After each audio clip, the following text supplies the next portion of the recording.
Agora a gente vai explorar essa instalação que basicamente mostra sistemas em rotação. No fundo, o que a gente vai tentar observar aqui é aquilo que se chama normalmente de força centrífuga. E é interessante que a gente compreenda que a força centrífuga rigorosamente não existe. Na realidade, é uma força inercial, ou seja, a força centrífuga é resultado de uma reação inercial.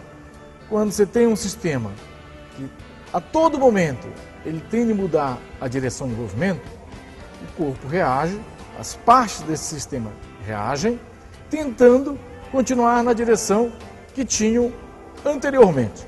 Nessa primeira montagem aqui, a gente tem como se fosse um pneu metálico com duas esferas de resinas ali dentro. Só que elas estão livres. Então eu vou acionar, fazer girar o pneu metálico e veja. Vou parar, as esferas retornam para a parte mais baixa da montagem. Quando a armação metálica gira, as esferas tendem a escapar. Como elas não conseguem escapar, elas sobem de maneira a ficar mais distante possível do eixo de rotação. Nessa segunda montagem aqui, que é bem curiosa, a gente tem duas esferas na água. Claro que a esfera amarela é mais pesada que a água, portanto ela fica pendurada. E também você já deve ter percebido que a esfera branca é mais leve que a água, tende a ficar flutuando, por isso ela está esticando a cordinha para cima. Eu vou fazer girar o sistema aí e observe o que acontece com as duas esferas. Veja que a esfera amarela se afasta do centro de rotação. A esfera branca se aproxima. E sabe por que isso? Porque resiste mais quem tem maior densidade, ou seja, quem tem maior inércia. Como a água tem maior inércia que a esfera branca, a água vai para fora, porém, para a água poder ir para fora, alguém tem que ocupar o lugar da água que ela estava anteriormente. Portanto, fica o corpo mais leve. E a esfera amarela vai para fora por ter uma massa significativa e, portanto, é atirada para a periferia do movimento. Nessa última instalação, a gente tem um recipiente retangular com água e vai acontecer a mesma coisa. Vou colocar para girar e a água, como ela não tem condições de ir para fora, ela sobe. E é curioso a gente perceber que forma uma superfície parabólica.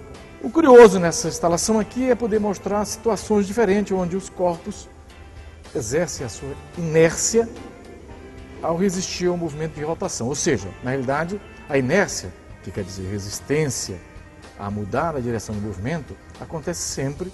Por quê? Porque a todo instante, quando o corpo está em rotação, o corpo está mudando a direção de movimento. No movimento de rotação, esta inércia, que parece uma força empurrando para fora, a gente chama de força centrífuga.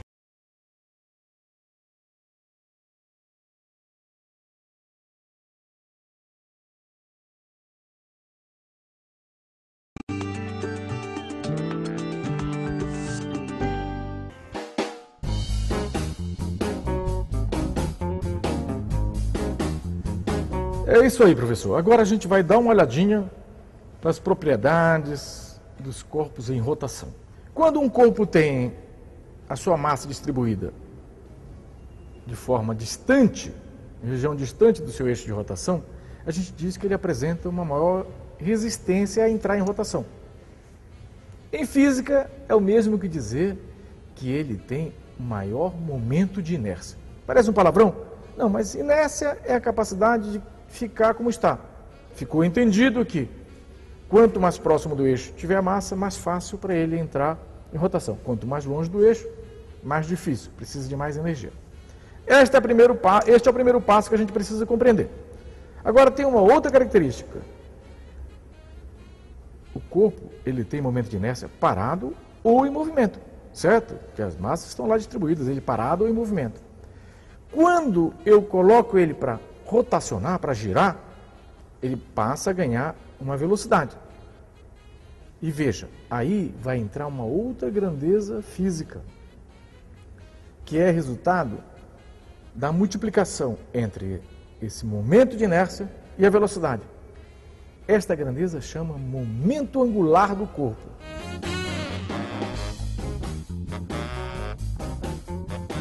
Você percebeu o que aconteceu com a Janaína?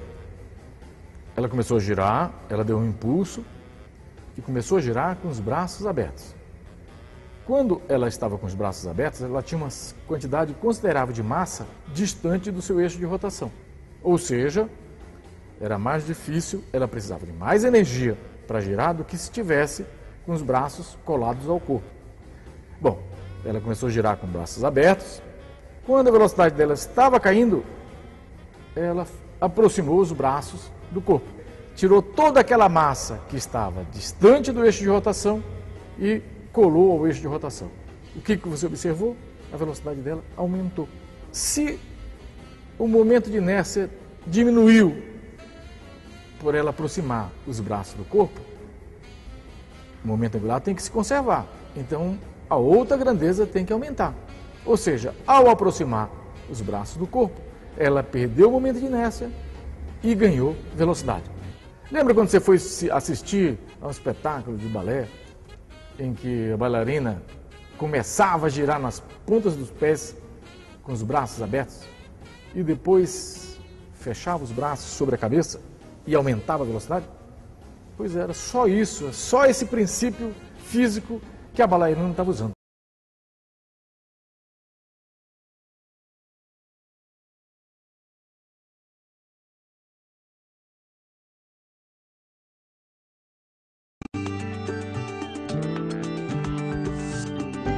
Aqui, essa roda está presa a um barbante. Se eu largar, ela cai sem a menor graça. Você já deve ter reparado que a bicicleta andando não cai. Agora eu vou pegar esta roda e dar um giro. E vou largar. Como uma perfeita bicicleta, ela fica na posição vertical. A bicicleta é um corpo em que a maior parte da massa está distribuída numa posição longe do eixo de rotação. Ou seja, ela tem um momento de inércia alto. Quando eu coloco ela a girar, ela ganha velocidade. E aí, momento de inércia e velocidade, ela ganha uma coisa chamada momento angular. A gente já aprendeu que quanto maior o momento de inércia, maior o momento angular. Isto se a gente considerar uma mesma velocidade. Um dos exemplos mais curiosos que a gente tem, onde o movimento de rotação determina a posição de um corpo, é o caso da Terra. Você sabe, você lembra que a Terra, ao mesmo tempo em que ela rotaciona, ela caminha em volta do Sol no movimento de translação. E você também aprendeu que a Terra caminha com o eixo tortinho assim, né? Ou seja, a Terra faz isso em volta do Sol. Por isso é que acontecem as estações do ano. Certo? E por que a Terra caminha com esse eixo tortinho? Porque a Terra tem um momento de inércia fantástico, porque é uma massa muito grande girando, e também, por ter uma velocidade significativa, tem um momento angular espetacular. E isto torna extremamente difícil o eixo da Terra inclinar, ou seja, mudar de posição.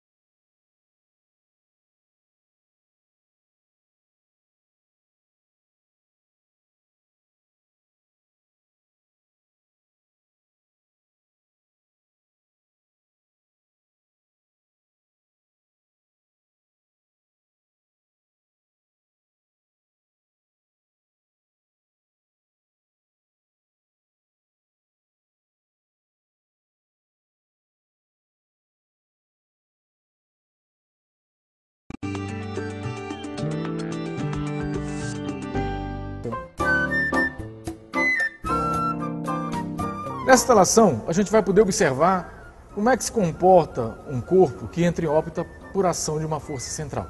Ou seja, algo muito parecido com o que acontece com a Terra, que está em órbita em volta do Sol, tendo como força que mantém essa órbita a atração entre o Sol e a Terra. A gente chama isso aqui de um poço gravitacional. Poço gravitacional por quê? Porque um cone permite a queda, como um poço, só que é um poço suave, para mostrar o que acontece com o corpo que não é largado no poço, mas, digamos assim, ia passando por perto dele e começa a sofrer a ação desta força central. Então vamos simular isso jogando essa esfera. E essa esfera vai ficar aí por mais que a gente fique torcendo para ela cair, ela vai ficar aí em órbita sem poder escapar. Você vai dizer que ela não escapa porque tem uma parede, mas veja que agora não tem mais parede segurando e ela continua em órbita e vai permanecer aí por um bom tempo.